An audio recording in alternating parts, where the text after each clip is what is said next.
नमस्कार दोस्तों, स्वागत है आप सभी का। और दोस्तों, आज की सुबह, ये कह सकते हैं आज की सुबह आप सबके लिए बहुत टफ होने वाली है, जब हमें एक ऐसी न्यूज़ सुनने को मिलेगी जो एंटायर स्टॉक मार्केट को हिला सकती है, इंडियन स्टॉक मार्केट को हिला सकती है, विदेशी स्टॉक मार्केट को हिला सकती है। कितनी सच है और कितनी झूठ है ये बाद में पता चलेगा, बट ये रिपोर्ट जो आई है ये सुनना और समझना बहुत ज़रूरी है। चलिए शुरू करते हैं।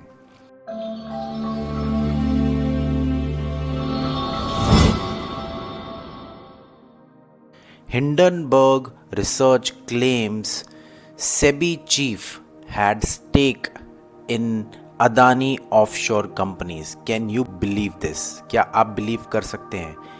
अब हिंडनबर्ग रिसर्च कह रही है कि जो सेबी की चीफ हैं मधाबीपुरी Buch had stake in obscure offshore entities link to Adani. और अगर ये सच है, मैं बार बार कह रहा हूँ, अगर ये सच है तो ये बहुत ज़्यादा टफ और बहुत ज़्यादा हिला देने वाली चीज़ है भारत की स्टॉक मार्केट के लिए। पूरी रिपोर्ट आपको बताने वाला हूँ क्योंकि हमारे पास पूरी रिपोर्ट है, डिटेल में समझेंगे, सरल भाषा में समझेंगे। रिपोर्ट सीधा सीधा आपको ये कह रही है कि विसल ब्लोअर डॉक्यूमेंट्स हैं। आप देखिए, विसल ब्लोअर अनआइडेंटिफाइड होते हैं, किसी के सामने उनकी आइडेंटिटी रिवील नहीं की जाती, बस ये कहा जाता है कि ऐसी एक रिपोर्ट है, एक रिसर्च है। वहाँ से पता चला है कि एक कनेक्शन है सेबी चेयरपर्सन और उनके हस्बैंड का अदानी ऑफशोर कंपनीज के साथ। ऑफशोर कंपनीज वो होती हैं जो पैसे को हेरा फेरी करती हैं या फिर इधर उधर करती हैं, शेल कंपनीज भी हम कह सकते हैं, ठीक है। और ये बात अभी की नहीं है, डॉक्यूमेंट सजेस्ट कर रहा है कि माधुरी बुच और उनके हस्बैंड, इन्होंने अकाउंट ओपन किया था IPE plus fund 1 on June 5, 2015 in Singapore, और fund reportedly was registered in Mauritius, जिसको टैक्स हेवन कहते हैं। वहाँ तो टैक्स लगता नहीं है, तो मॉरिशस में ये फंड को रजिस्टर किया गया था। अब जल्दी से पूरी रिपोर्ट समझते हैं ताकि आपको एक एक चीज़ समझ आ जाए कि इन्होंने रिपोर्ट में क्या लिखा है। अब वो कहते हैं, थोड़ा बैकग्राउंड समझाने के लिए, कि 18 महीने पहले हमने अदानी ग्रुप के ऊपर एक रिपोर्ट आउट की थी। सेबी ने जिसे लैक ऑफ इंटरेस्ट बोला और बोला कि ये यूजलेस है, और इससे हमें थोड़ा सस्पिशियस हुआ और हमने और रिसर्च शुरू की। 18 महीने पहले जब उन्होंने अदानी ग्रुप के बारे में इतनी बड़ी 106 पन्नों की रिपोर्ट साझा की, तो सेबी ने बोल दिया कि इनमें दम नहीं है और इनमें कोई भी सच्चाई नहीं है, और गवर्नमेंट ने भी उसको सपोर्ट किया। जून 27 को सेबी एक US apparent show cause notice, SEBI did not allege any factual errors in our 106 page analysis. June 27, 2024 को सेबी ने एक रिपोर्ट भेजी उनको, शो कॉज नोटिस रिपोर्ट भेजी, जिसमें सेबी ने कोई भी फैक्चुअल एरर नहीं बोला हमारी रिपोर्ट में, बट क्लेम किया कि the disclosure around our short position. ये क्लेम किया कि हमें अपना डिस्क्लोजर देना है around our short positions, which we disclosed repeatedly was deficient, arguing that we should have provided even more robust disclosure। वो कह रहे हैं कि हमने तो बार बार बोला है कि हम तो शॉर्ट सेलर हैं, हम शॉर्ट करते हैं मार्केट में, बट सेबी की तरफ से हम पे प्रेशराइज किया गया कि आप और इसको ओपनली और पब्लिकली डिक्लेयर कीजिए और हमें प्रूफ दीजिए। आगे चलते हैं। SEBI notice also claimed R report was reckless. ठीक है, सेबी की रिपोर्ट कह रही है कि उनकी रिपोर्ट रेकलेस थी, and quoting a banned broker with specific experience dealing with SEBI, who detailed how the regulator was fully aware that firms like Adani used complex offshore entities to flout rules। इसको आसान में समझते हैं। उन्होंने बोला, उन्होंने हमारी रिपोर्ट को रेकलेस बोला, और फिर हमें एक बैंड ब्रोकर ने बताया कि SEBI फुल्ली अवेयर है अदानी की ग्रुप कंपनीज में क्या हो रहा है। In our July 2024 response to the show cause notice, हमने लिखा, ये हिंडनबर्ग बोल रहा है कि हमने लिखा, we wrote that we found it odd कि सेबी, एक regulator specifically set up to prevent fraudulent activities, जो एक फ्रॉडुलेंट प्रैक्टिसेस को रोकने के लिए बना जाता है, showed zero or little interest in meaningfully pursuing the parties that ran a secret offshore shell companies. ठीक है, उनको बड़ा आश्चर्य हुआ कि सेबी बिल्कुल भी ध्यान नहीं दे रहा. Indian Supreme Court said that SEBI has drawn a blank in its investigation of these shareholders as detailed in court records. तो जून 2024 में Adani CFO Jugeshinder Singh described some regulator notices aimed towards Adani Group as trivial, apparently writing off prospect of their severity even before the process was concluded. तो ये कह रहे हैं कि उनके CFO ने पहले ही उसको ऐसा बोल दिया कि ये ट्रिवियल है before concluding the processes involve. तो यहाँ तक इन्होंने पूरा बैकग्राउंड बताया है कि कैसे कैसे क्या हो रहा था. अब वो बोलते हैं कि हमने फिर ट्रेल बनाई और ध्यान से देखा कि चल क्या रहा है. IPE plus fund is a small offshore Mauritius fund. ठीक है, एक ये स्मॉल ऑफशोर मॉरिशियस फंड है set up by an Adani director through Indian Infoline. IIFL आपने नाम सुना होगा, IIFL मैनेजमेंट का. IIFL एक बहुत बड़ा ब्रोकर भी है इंडिया में.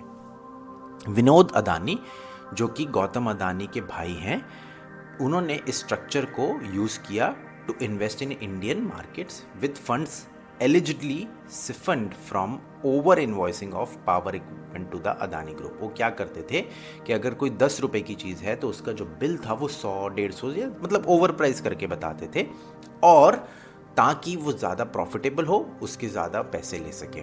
ठीक है, as detailed in our original Adani report. ये कह रहे हैं जो 18 महीने पहले इन्होंने ओरिजिनल रिपोर्ट दी थी, उस डॉक्यूमेंट्स में Directorate of Revenue Intelligence DRI जिसे हम बोलते हैं, allege that Adani grossly over valued the import valuation. वो हमेशा ओवर वैल्यू करते थे वैल्यूएशन को, प्राइसेस को, equipment using offshore shell entities. ठीक है, इसको आप मनी लॉन्ड्रिंग इजी वे में कह सकते हैं. एक subsequent investigation by non-profit project Adani Watch in December 2023 showed how a web यानी बहुत सारी offshore entities controlled by Gautam Adani's brother Vinod Adani were recipients of funds. तो उन सब कंपनीज में फंड्स आ रहे थे with over invoicing of power equipments. अब बात करते हैं from Europe to the Caribbean. The action then moved from Switzerland to Bermuda. Bermuda again बहुत ज़्यादा टैक्स हेवन माना जाता है, जैसे मॉरिशस माना जाता है. A separate investigation by the Financial Times showed that the parent fund of GDOF, the Bermuda-based Global Opportunities Fund, was used by two Adani associates to amass and trade large positions. ये जो fund था ये बहुत ज़्यादा बड़ी quantities में trade करने के लिए यूज़ किया जाता था by Adani groups. These nested funds यानी ये जो फंड्स थे are managed Indian Infoline, again IIFL involve है, नाउ कॉल्ड 361 पर private fund data, and IIFL's marketing material. IIFL is publicly listed wealth management firm in India, right, which has a very long history in setting up convoluted fund structures with previous ties to the Wirecard scandal. Correct? IIFL के बारे में ये सब जानते ही हैं कि उनका कैसा स्ट्रक्चर है. Whistleblower documents show that Madhabi Butch, the current chairperson of SEBI, and her husband had stakes in both obscure offshore funds used in Adani money siphoning scandal. We had previously noted Adani's total confidence. अब वो कह रहे हैं अपनी report में कि हमें पूरा कॉन्फिडेंस दिख रहा था अदानी के ट्रेडिंग में, या फिर वो अपना बिजनेस जैसे चला रहे थे, in continuing to operate without the risk of serious regulatory intervention, suggesting that this may be explained through Adani's relationship with SEBI chairperson Madhavi Buch. अब वो ये तो क्लियर हो चुका है, वो ये सीधा सीधा बोल रहे हैं इस रिपोर्ट में कि इनका एक गुट था, अदानी ग्रुप को कोई टेंशन नहीं थी क्योंकि उनके क्लोज रिलेशनशिप थे सेबी चेयरपर्सन से, और वो जानते थे कि उनको कोई भी दिक्कत नहीं आने वाली रेगुलेटरी पर्सपेक्टिव से सेबी की तरफ से. अब आगे का जो इंटरेस्टिंग चीज़ है वो मज़ा आने वाला है. अब आप और ज़्यादा देखें क्योंकि अब इंडियन इन्फोलाइन के बैंक अकाउंट और डीमैट अकाउंट्स के डिटेल्स यहाँ पे आने वाली है. What we hadn't realized is the current SEBI chairperson and her husband had hidden stakes in the exact same obscure offshore Bermuda and Mauritius funds. इन्होंने पहले रियलाइज नहीं किया कि सेबी चेयरपर्सन और उनके हस्बैंड के मतलब स्टेक्स थे, बहुत बड़े बड़े स्टेक्स, और वो स्टेक्स मैं आपके लिए जूम इन भी करने वाला हूँ, मैं बड़ा करने वाला हूँ ताकि आप वो देख सकें, ताकि आपको ये पूरा क्लियर ही हो सके। अब ये देखिए, full name of client Dhaval Buch, Indian Infoline and Madhuri Puri Buch. Identification number है, डेट ऑफ बर्थ दे रखा है दोनों का, कॉन्टैक्ट नंबर दे रखा है, नेशनैलिटी दे रखी है, रेजिडेंशियल एड्रेस सिंगापुर का दे रखा है, source of fund is salary, net worth आप देख सकते हैं 10 मिलियन, आप कैलकुलेट कर लेना यूएसडी 10 मिलियन कितने बनते हैं। Client capital market experience, yes more than 15 years. Client occupation Dhaval Buch CPO Unilever, Madhuri Puri Buch director Agora Advisory, she is a director in Agora Advisory being a SEBI chairperson. ये एक और क्वेश्चन है जो कि आंसर वो खुद दे सकती हैं, क्योंकि मुझे इतनी डिटेल नहीं मालूम कि वो कौन है। उनके खुद के सिग्नेचर हैं, आप देख सकते हैं, Arun Chopra of Indian passport confirming the source of funds. ठीक है, ये सब हो गया। अब उनका दिखाते हैं, Madhavi Buch was appointed as a whole time member SEBI of 2017 according to her LinkedIn profile, right. LinkedIn profile पे यही दिख रहा है, और वो चेयरपर्सन है मार्च 2022 से, होल टाइम मेंबर वो अप्रैल 27 में, right. On March 22 2017, just weeks ahead of the political sensitive appointment, Madhavi's husband Dhaval Buch wrote to Mauritius fund administrator, according to documents we received from a whistleblower. The email was regarding his and his wife's investment in Global Dynamic Opportunities Fund, जिसकी हमने अभी बात की Mauritius और Bermuda वाले की। In the letter, Dhaval Buch requested to be the sole person authorized to operate the account, seemingly moving the assets out of his wife's name ahead of the political sensitive appointment, क्योंकि उनको लगा क्योंकि अब वो whole time member बन जाएंगी सेबी की, तो बेटर है कि वो सारा का सारा अपने नेम में रख लें। यहाँ तक क्लियर है हमें कि क्या चल रहा है, उसने अपने नाम पे पूरा ट्रांसफ़र करवा दिया। आप डेट देख सकते हैं 22 मार्च 2017 को ये लेटर गया है। किसको गया ये भी आप देख लेना, मैं लिंक दे दूंगा इस रिपोर्ट का कमेंट सेक्शन में, आप वहाँ से भी पिक कर सकते हैं। ठीक है, in a letter account statement dated Feb 26 2018 addressed to Madhavi Buch private email, the full details of the structure are revealed. GDOF cell 90 IP plus fund 1, again this is the exact same Mauritius registered cell of the fund, found several layers deep in convoluted structure reportedly used by Vinod Adani, जो कि गौतम अदानी के भाई हैं, right. The total value of the Buch stake worth was $872 million at that point of time. ठीक है, अब ये आप वो पूरा देख सकते हैं कितने यूनिट्स थे, ऑफर प्राइस क्या था, नंबर ऑफ शेयर्स कितने, नेट एसेट वैल्यू कितनी है, और टोटल वैल्यू कितनी हुई, $872,000 आपके सामने दिख रहे हैं वो। ठीक है, whole time dear Amit, we have received full amount from Dhaval Buch in GDOF IP plan. The current AM is 870 के, जो मैंने अभी आपको दिखा दिया। ये पूरे उनके ईमेल्स चल रहे हैं, जीमेल से और IFL से पूरा डिस्कशन चल रहा है। ठीक है, अब हम जल्दी से आ जाते हैं। The Supreme Court said that SEBI had drawn a blank in its investigation into who funded Adani's offshore shareholders. If SEBI really wanted to find the offshore fund shareholders, perhaps the SEBI chairperson could have stated by looking in the mirror. We find it unsurprising that SEBI was reluctant to follow a trail that may have led to its own chairperson. Obvious सी बात है, इनके document के हिसाब से ये कह रहे हैं कि सेबी की चेयरपर्सन ही इन्वॉल्व थी, तो अगर वो रिसर्च करते तो वो खुद ही फंस जाती, इसलिए वो रिसर्च कभी हुई नहीं, कभी भी उन पर कोई एक्शन नहीं हुआ। In response to requests from the Indian Supreme Court to investigate the Adani matter, SEBI was said to have hit a wall unveiling the holders of the offshore funds. The Supreme Court said that while SEBI seemingly agreed with our concerns over the funded Adani's offshore shareholders, it is evident that SEBI has drawn a blank in its investigation. बार बार वो वही कह रहे हैं कि उन्होंने कोई भी खामी नहीं निकाली हमारी रिपोर्ट में जो 18 महीने पहले आई थी, बट उन्होंने कोई रिजल्ट भी नहीं निकाला और उन्होंने बोल दिया कि कुछ भी नहीं है. SEBI has been attempting to find out such contributors who have economic interest in these FPIs. This is where it has hit a wall. It is evident that SEBI has drawn a blank in the investigation. तो ये वो जो 106 पन्नों की report थी उसके बारे में बोला जाता है. We suspect SEBI's unwillingness to take meaningful action against suspect offshore shareholders in Adani Group.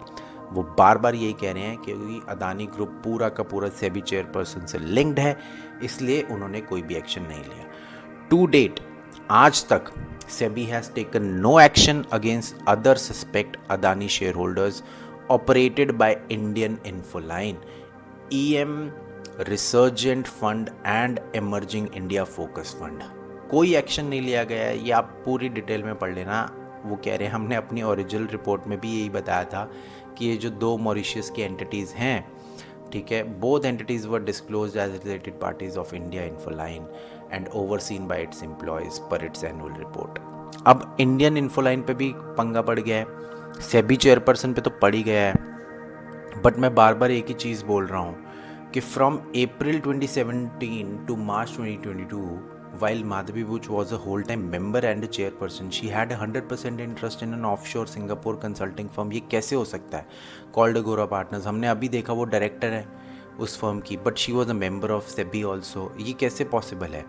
2 weeks after her appointment as SEBI chairperson, she quietly transferred the shares to her husband. अब ये कैसे हो रहा है? मतलब अगर ये हुआ है, I don't know if it is true or not, तो उन्होंने ये कैसे कर लिया?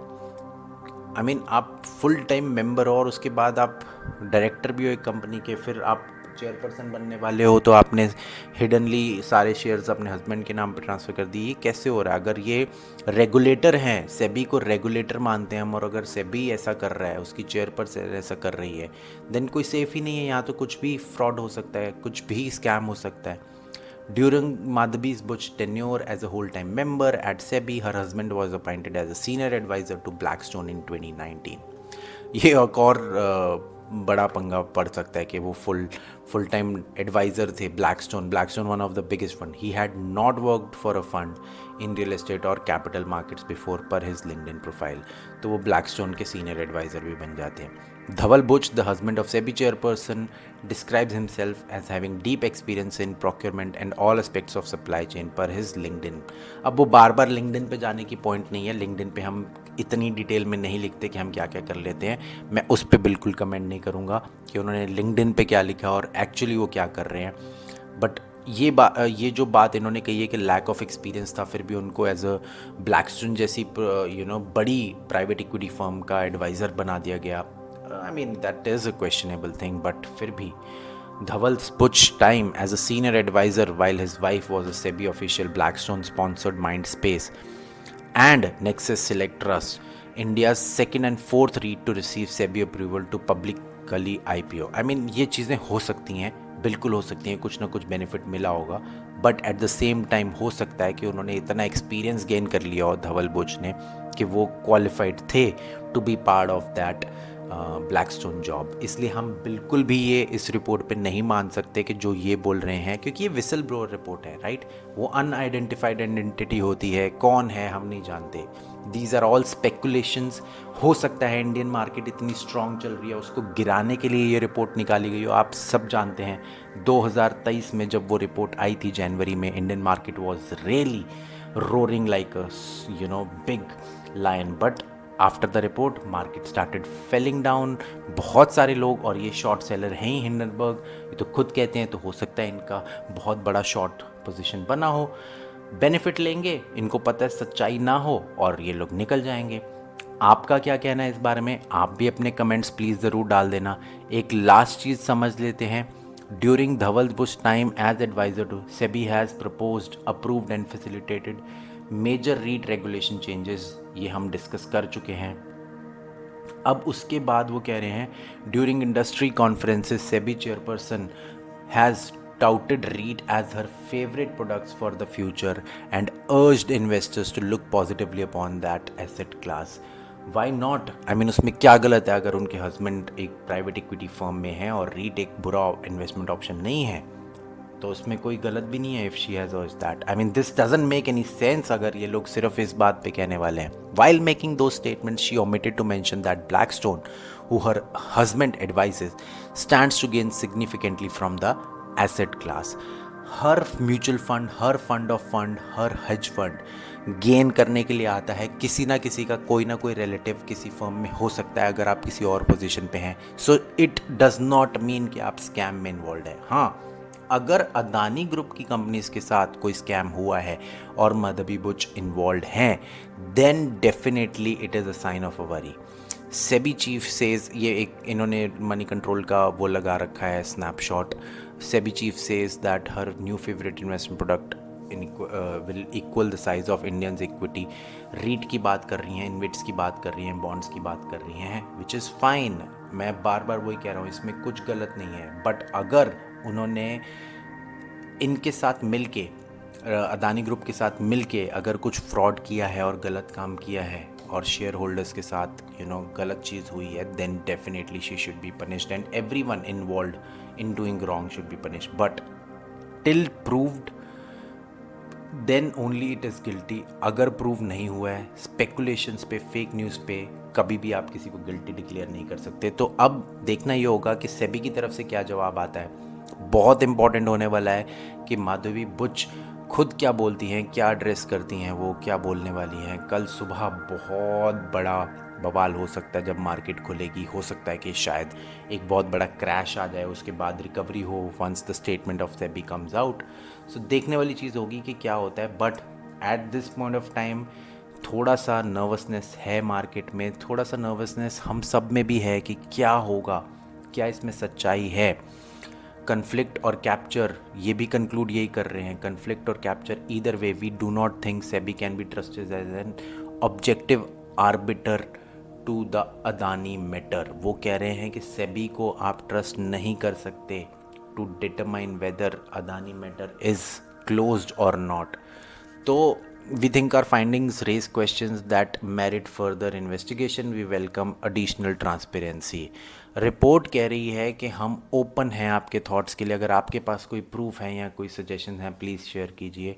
बट मेरा अगेन आप सबसे यही कहना होगा, do not just go by these reports. Just don't go by these reports till the time you hear anything.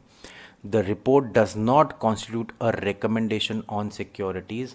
This report represents our opinion and investigative commentary. वो कह रहे हैं कि सिर्फ हमारी ओपिनियन है. Again these opinions, these are short sellers. वो companies को गिराने में और अपने शॉर्ट्स को कवर करने में सबसे आगे रहते हैं. आपकी क्या राय है इस बारे में? अब आगे क्या होने वाला है सेबी की तरफ से, ज़रूर बताइए, अपने कमेंट ज़रूर शेयर कीजिए. आगे भी हमारे साथ जुड़े रहिए. आपको इस मैटर पे पूरी डिटेल में वीडियो मिलती रहेगी जैसे जैसे आगे प्रोसीडिंग्स होंगी. चलिए मिलते हैं अगली वीडियो में. बहुत बहुत शुक्रिया. Bye bye.